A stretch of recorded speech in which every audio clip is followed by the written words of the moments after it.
elated. I was thrilled. I mean, like, it was something that my partner and I had been working towards, and we've been planning it for a really long time, when it would work and how we could organize our lives such that it would happen when we wanted it to happen. And so whenever that moment happened, it was a rush. It was like a lot of anxiety is the wrong word, but like just nervous, excited energy, and then also kind of oh, here we go. So it was amazing. It was to find out was second only to him actually arriving. Yeah. Yeah. Wow. And so how did you decide then that it was the right time? We had talked for a long time about when we wanted to have kids, because we'd always known and talked that we did want to. And so landing on that time was a combination of where we were financially, where we are in our careers, where we are with education. My partner and I met in grad school, and so we weren't making any money. We didn't have a career going on. That time wasn't right.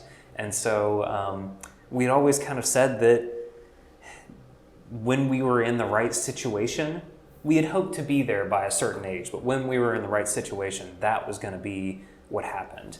And we found ourselves in careers that we enjoyed, and it just so happened that mine kind of lined up with family planning. But we found ourselves in careers that we enjoyed and in a good place that we felt comfortable that, okay, we can do this now. Mm-hmm. And how would you feel if you and your partner found out you were pregnant right now?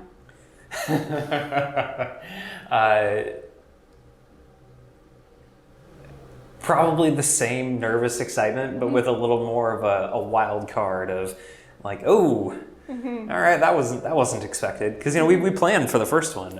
If we found out we were pregnant, we would be thrilled about it, and then I would go get a vasectomy the next day. All right. So how has contraception been important to you and your partner? So to be able to execute that plan, talk about when we were in the right place of our lives, because when we were in our 20s, we were, there was a point in our lives where, we were making a combined $38,000 a year, and we were both working like dogs. We were grad students. We were always in the lab. We were always busy. We were always doing stuff, and it just wasn't something that we wanted to take on at that point in time. It would have represented changing every priority in our lives and giving up a lot of things that we worked really hard for. And so contraception has meant being able to have the children that we want when we feel we can provide a nurturing, safe, loving environment for them, even more so than we would have been able to before. So before, we would have had to give up on a lot of personal things, and we still would have been able to provide that nurturing, loving, safe environment, but now it's so much easier to be able to plan for it, know that it's right for us, and being able to put ourselves in a position to be successful as people as well as a family. That's been huge for us to be able to mitigate that and time these things to where it's useful for us. Mm-hmm. And what would it mean to you and to your relationships to have more male contraceptive options? Oh, I'd be able to take part in this contraceptive dialogue. It's right now, it's very, it feels one-sided. Even working in this job, it's hard for me to participate in long-acting reversible contraceptive methods. And when my partner was postpartum, not taking hormonal contraception, there was a way that I could jump in there, and I could take a role in contraception.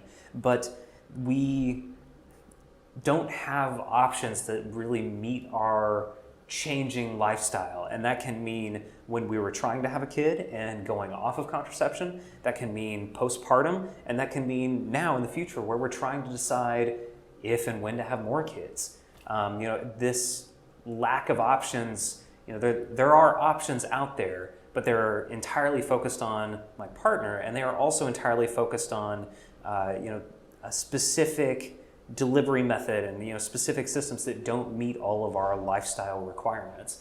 And we're not an atypical couple. We're a married heterosexual couple that may or may not want to have more kids, and I'm finding that our options aren't being met.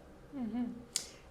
So your son is, how old is he now? 6 months. 6 months. So what do you have any hopes for him regarding male contraceptive in the future? I hope that by the time he's of reproductive age, that these things are, one, available, but two, becoming commonplace.